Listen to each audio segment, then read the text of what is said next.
What is up, bros and broettes? I am Slasher, and today we're going to be doing an episode of Versus, but a different one. We're not comparing two weapons today, or perks, or attachments, nothing like that. We're going to be comparing two games altogether. We're going to be comparing Call of Duty Black Ops 3 versus Infinite Warfare. The reason why I want to do this is because a lot of people are saying that these games are extremely similar, and you know what? They are. Even Infinite Warfare and Infinity Ward have come out and said, we are strongly inspired by Black Ops 3. So, what I'm going to be doing is I'm going to be breaking down the different aspects of the multiplayer game. We're going to be talking about guns, we're going to be talking about balance, we're going to be talking about maps, you name it, we're going to be talking about it. And by the end of this, hopefully I can kind of decide which game I like more and why, and what I'm going to like about Infinite Warfare and what I'm not going to like about Infinite Warfare. And hopefully it also, as a consumer, you will be able to decide whether Infinite Warfare is going to be the game for you.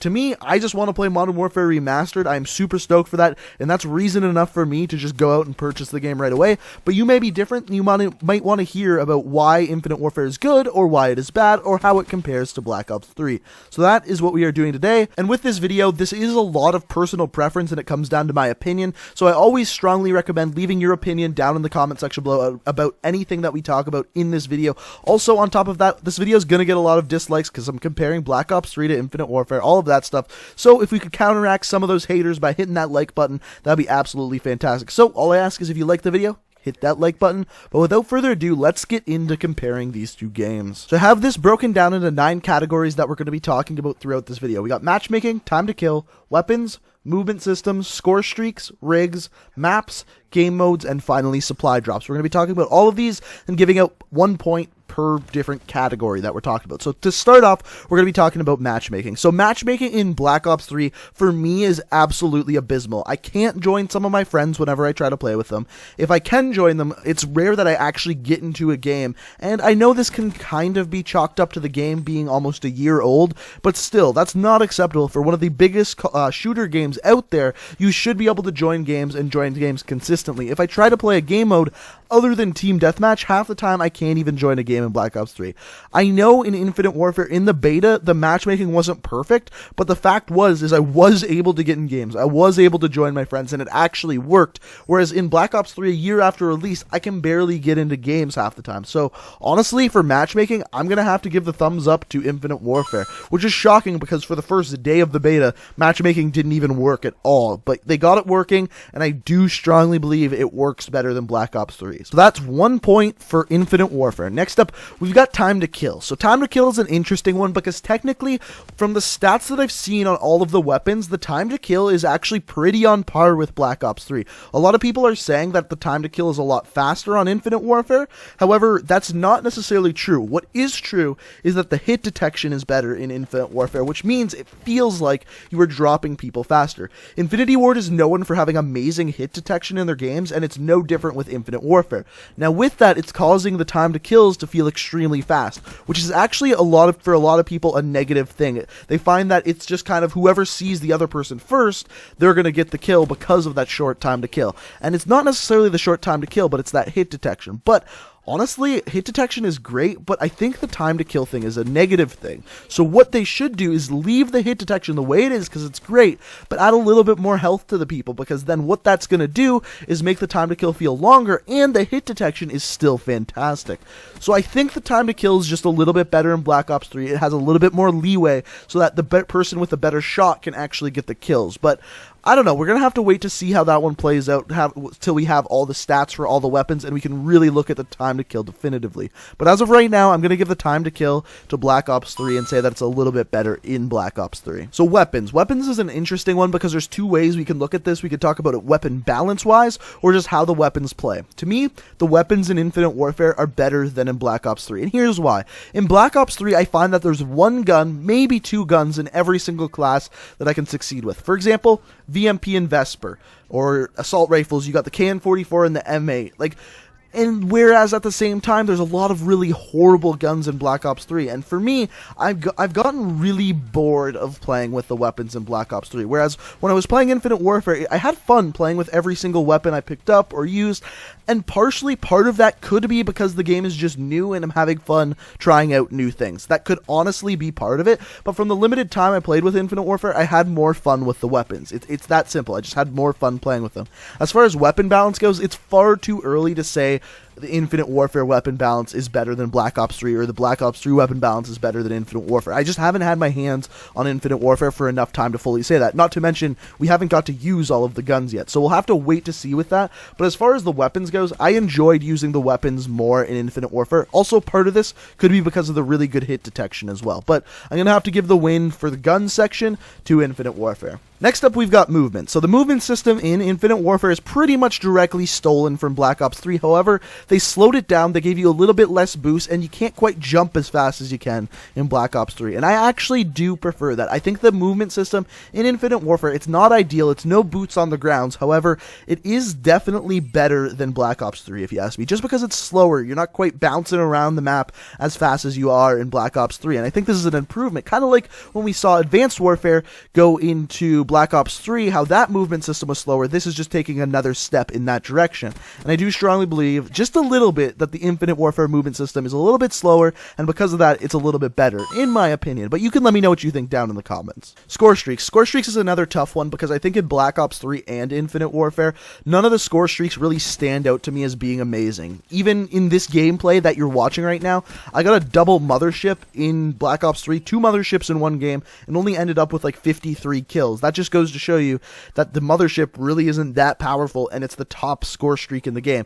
When I was playing Infinite Warfare, all the score streaks I used, none of them really impressed me as a really amazing score streaks, and some of like the airstrikes and stuff in Infinite Warfare can't even get you kills because half the map is covered anyway. So I think, honestly, I'm going to have to give the win on this one to Black Ops 3. Even though the score streaks aren't great, there is still some good score streaks in Infinite Warfare, like the Raps, like the Wraith.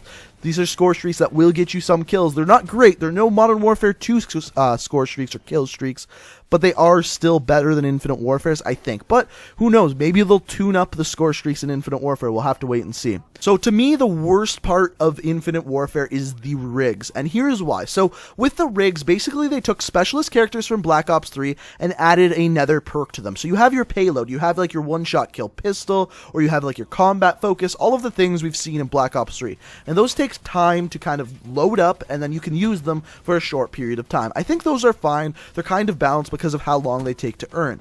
But then you have a trait, and this trait is where I have the problem. There's a certain trait where you regenerate health faster. There's another perk or trait where you can kill someone and it gives you a mini UAV in a small area.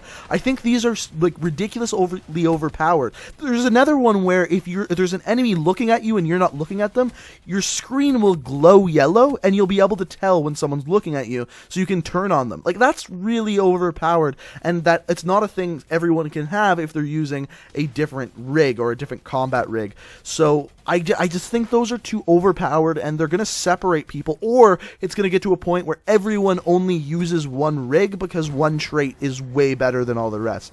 And I don't like that. I think they should have either left specialists the way they were in Black Ops 3 or got rid of them altogether. But I can't do anything about it, so in other words, I give the specialist characters the win for Black Ops 3. Maps, there's really nothing I can say about this. I did not like the maps in Infinite Warfare. I think the Black Ops 3 maps are much, much better. So Black Ops 3 is going to get the win for that. And vice versa, game modes. So far, we've actually got a leak telling us all the game modes in the game. And I think Infinite Warfare has this for one reason and one reason alone. Infinite Warfare is launching with Infected. It was never put into Black Ops 3. I have no idea why they never added it, but it's good to know we will be able to play Infected in Infinite Warfare, and I think a lot of people are going to be really, really happy about that. So I thought about another section to talk about in this when it comes to Black Ops 3 and Infinite Warfare, and that's perks. And as far as perks go, I think perks in Infinite Warfare, there's an immediate problem with them because there's two clutch perks. You got Dexterity and Ghost. Those are the only two perks, and I guess Dead Silence. If you're playing at a high level, you'll need Dead Silence. So 3 perks that you're always going to use on every single class. So it makes your create a class very, very stale. Now, it could be argued that Black Ops 3 is like that too, but I don't think they're as much of a clutch perk as it is in Infinite Warfare, especially Ghost, because Ghost in Infinite Warfare, even if you're not running, you can be hiding in a corner and you don't show up on a UAV because you have Ghost on. This is the old way of doing Ghost. This is from like Black Ops 1 that they had that type of Ghost, and I feel like it's really odd that they included that in this game, and I'm really hoping that they change it back to the old way. But as of right now, I'm going to have to say that the perks are better because there's less clutch perks in Black Ops 3, so it gets +1 point for that. And then the last thing we have to talk about is supply drops. Now, this one is basically going to be picking your poison, because in Black Ops 3, it's all luck-based. You can only get supply drops, and you just gotta hope that you get the weapons in Black Ops 3. Whereas Infinite Warfare, you get salvage. And in salvage, basically, you can craft your own weapons. Although, it seems like we're going to be getting salvage very, very slowly. So, just based off of that, I would say that the salvage route is better, so Infinite Warfare would win. However, the problem with Infinite Warfare is that there's weapon variants. And it kind of depends on how you feel about weapon variants, because yes, with weapon variants, it's going to be very difficult to balance all the weapons, and that's why I said when we were talking about guns earlier, I like the feel of the Infinite Warfare guns better, but I haven't played the game enough to see how they're going to balance all the variants. So it's kind of like pick your poison. In Black Ops 3, it's all random, whereas Infinite Warfare, you can pick which weapons you get, but there's so many variants. I'm going to side with Infinite Warfare on this one, just because of the whole salvage thing to it. And I'm sorry to say this, but this means these two games tie. There's really no other way for me to say it. So what I'm going to do is let me know down in the comment section below, which game do you prefer? Do you prefer Infinite Warfare? If you've played it, you may not have played it yet. Or do you prefer Black Ops 3? Based on what I've said, do you agree with what I said about all these different sections in the game? Or do you disagree? You can let me know down in the comments, and I'm always open for you to have your own opinion. I'll be reading all the comments, so let me know down below. But so through this, I was trying to talk about all the facts that we know about both games, but if you want my opinion, my full opinion, I do prefer Black Ops 3, and here's why. The main two things I can't stand about Infinite Warfare are the rigs and the maps. I do think the rigs are somewhat game-breaking just because of how overpowered some of the traits are, and on top of that, every single time I get any of the maps, I'm like, oh man, I don't want to play this map, or I don't want to play that map, whatever it is, I just can't stand the map design. It was the same kind of problem I had with Call of Duty Ghost. I enjoyed playing like one of the maps in Call of Duty Ghost. The rest of them just frustrated with me, and with the beta, it was like that as well. So I can only cross my fingers and hope that that map design is a lot better in the full game, but we won't know until that comes out this Friday. So if you enjoyed the video, it would be fantastic if you'd hit that like rating. I really would appreciate it. I know this video is going to get a lot of hate because it's Infinite Warfare, yada yada yada. So if you could hit that like button, that would be absolutely fantastic. Also, if you're new to the channel, you can hit that subscribe button. I upload new Call of Duty videos every single day of the week, and if you're interested in that, that subscribe button is sitting there with your name on it. And as always, guys, you can check out my Twitch, Twitter, and Let's Play channel down in the description. Thank you guys so much for watching, and until next time, peace out.